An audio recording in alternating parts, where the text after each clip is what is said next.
আসি, আপনি 100 দিন পার করলেন, আমি দেখলাম একটা দিনও ছুটি নেননি, রোববারও তো, আজকেও তো মানে কালকেও কর্মসূচি, ছুটির দিনও কাজ করেছেন। আমি আরেকটা বিষয় অদ্ভুত লাগে, রাত 12:30টার সময় দেখি আপনার হোয়াটসঅ্যাপ অন আছে, সকাল 8টায় অন আছে। আপনি ঘুমান কখন তাহলে?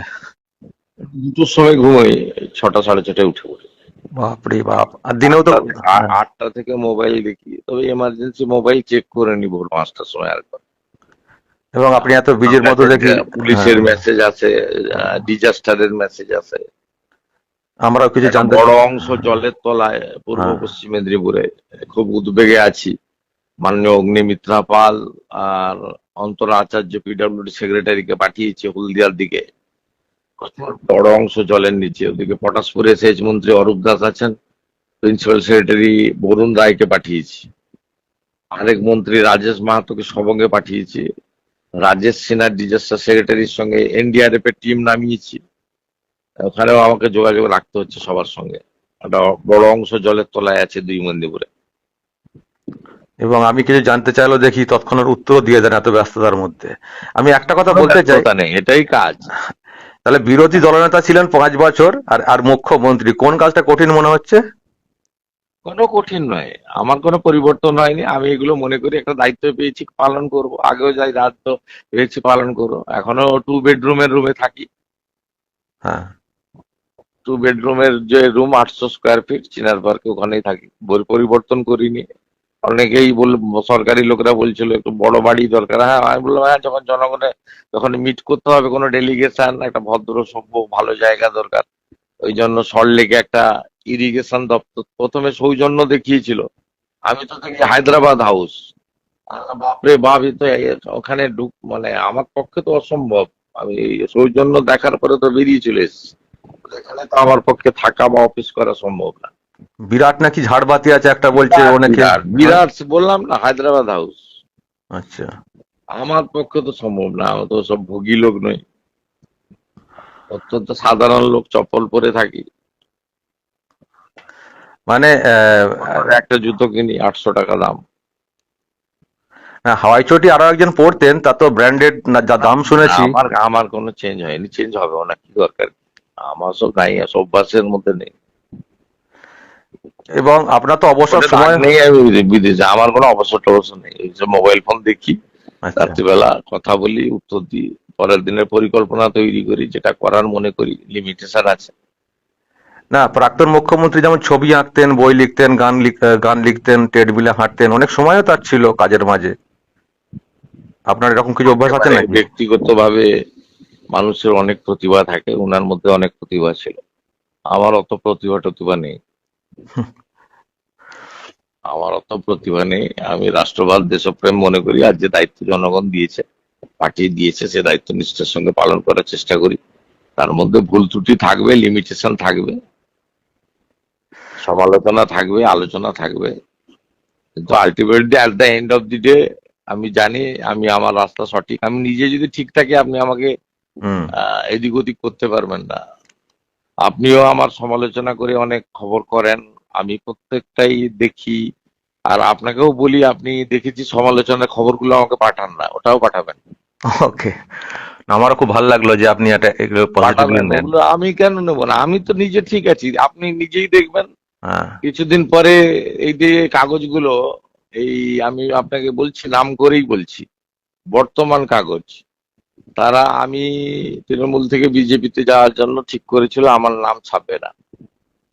2021 থেকে 26 বিরোধী দলের নেতার নাম ছাপেনি। এখন দেখুন মুখ্যমন্ত্রীর ছবি ছাপে ফ্রন্ট পেজে। আমি তো অপেক্ষা করেছি, দেখেছি। এই আনন্দবাজার হলদিয়ার এবিজি কে নিয়ে আমার লম্বা ছবি চেপেছিল, তখন অভিক সরকার ছিল সম্পাদক। বলেছিল শিল্প তাড়িয়েছে, আমার বিরাট একটা লম্বা ছবি দিয়ে, নেগেটিভের, হুম। ফ্রন্ট পেজে। আনন্দবাজারও আছে, আমিও আছি।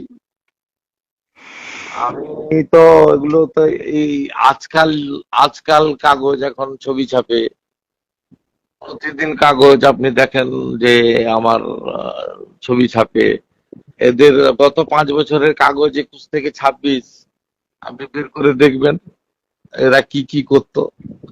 তবে আমি শুধু দেখেছি, আমি রিয়াক্ট করিনি। একেবারে।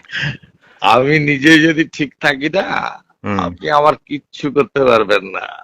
একদম একদম একদম। মমতা ব্যানার্জি 104টা মামলা করেছে, কিচ্ছু করতে পারেনি আমাকে, কিচ্ছু করতে পারেনি। ওনার কাছে যদি তথ্য প্রমাণ ডকুমেন্ট থাকতো, তাহলে শুভেন্দু অধিকারীর বিরুদ্ধে উনি অনেক কিছু করতে পারতেন। উনি করেননি, চেষ্টা করেননি এমন কিছু কাজ নেই। উনি এক একজন আইপিএস অফিসারকে, সিআইডি কে লাগিয়ে উনি যা যা করার সব করেছেন, সমস্ত রকম চেষ্টা করেছেন, সমস্ত রকম উজাড় করে চেষ্টা করেছেন, পারেননি কেন?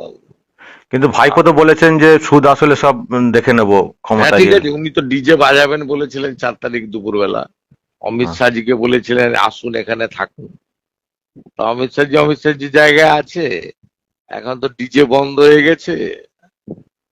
এখন তো মানুষ তেরঙ্গা যাত্রা করছে, আবার রাখি বন্ধনের প্রস্তুতি নিচ্ছে। না, এটা একটা খুব ভালো করেছেন এই রাখি বন্ধনটা, মানে সামাজিক যে ব্যাপারটা আপনি বলতে চেয়েছেন যে বন্ধন, এটা খুব ভালো উদ্যোগ। হ্যাঁ, এটা দেশপ্রেমের বন্ধন দরকার। টুকরে অবশ্যই। টুকরে গ্যান্ড খুব সক্রিয়। হুম। আপনি এই যে সব নেবেন না, এই যে সম্প্রতি যেটা দিল্লি থেকে কলকাতা হলো না, হ্যাঁ। এটাকে আপনি খুব ছোটখাটো হিসেবে নেবেন না। এটা বড় চক্রান্ত দেশের বিরুদ্ধে। একদম। এটার সঙ্গে আপনার নিটের কোনো সম্পর্ক নেই। এটা বড় চক্রান্ত। এবং এক্ষেত্রে আপনার দেশপ্রেমের বন্ধনটা দরকার।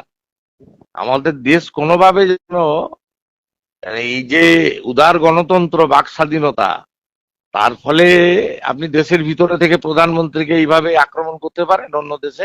না না, আমরা ছোটবেলায় তো এরকম দেখিনি কখনো, আমরা তো পড়াশোনা করেছি। আপনি পারেন এরকম করতে? না। এই যারা এই আন্দোলন করেছিল, একজনও স্বাধীনতা দিবসের দিন কোথাও জাতীয় পতাকা তুলেছে দেখেছেন? হুম। এরা কোথায় কোথায় সোশ্যাল মিডিয়াতে দেয়। এই সিপিএম এর কয়েকটা মাল আছে দেখবেন, অসংখ্য ভোটে হেরেছে। তার মধ্যে বিকাশ ভট্টাচার্য একটা, অসংখ্য ভোটে হেরেছে, সব ভোটে হারে। আপনি দেখবেন এদেরকে, এরা স্বাধীনতা দিবসের দিন এদের কোনো রোল নেই, কোনো ছবি পাবেন না। হুম। অতএব এই খুব দরকার। আমি এই কারণে সরকারিভাবে রাখি বন্ধন পালন করব। ধর্মীয় মাহাত্ম্য তো আছেই রাখি পূর্ণিমা, তার বাইরে আপনার একটা বড় বিষয় হচ্ছে দেশপ্রেমের বন্ধন। এটা আমাদের খুব দরকার। এটা বিশ্বকবি রবীন্দ্রনাথ ঠাকুর শিখিয়ে দিয়ে গেছেন বঙ্গভঙ্গের বিরুদ্ধে লড়াই করে 1905-এ, যার ফলে ব্রিটিশরা পিছু হটতে বাধ্য হয়েছিল বাংলা ভাগ থেকে।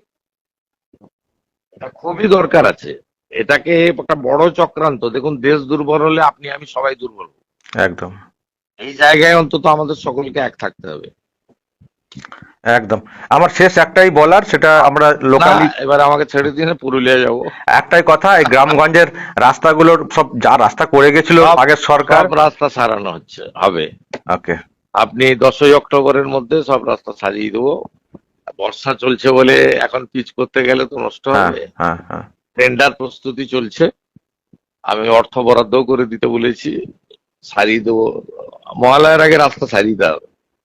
ওকে। আপনি ভরসা রাখতে পারেন। ভালো থাকবেন, একদিন নবান্নে যাব, যাইনি কখনো। আসুন, হ্যাঁ। আসুন, আপনাদের ডাকবো।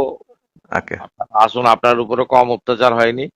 আর আপনার সব মামলাগুলো আমি পুলিশকে নির্দেশ দিয়েছি ফাইনাল রিপোর্ট এফআরটি করে দিতে। থ্যাংক ইউ সব থ্যাংক মিথ্যে মামলা। আপনার একটা চিঠিও পেয়েছি, কয়েকটা পুলিশের বিরুদ্ধে আপনার অভিযোগ ছিল, সেটাও তদন্ত হচ্ছে ইন্টারনালি। সেখানে কিছু যদি আমি গিলটি পাই, ব্যবস্থা নেব। ওকে ওকে, ভালো থাকবেন, ভালো থাকবেন।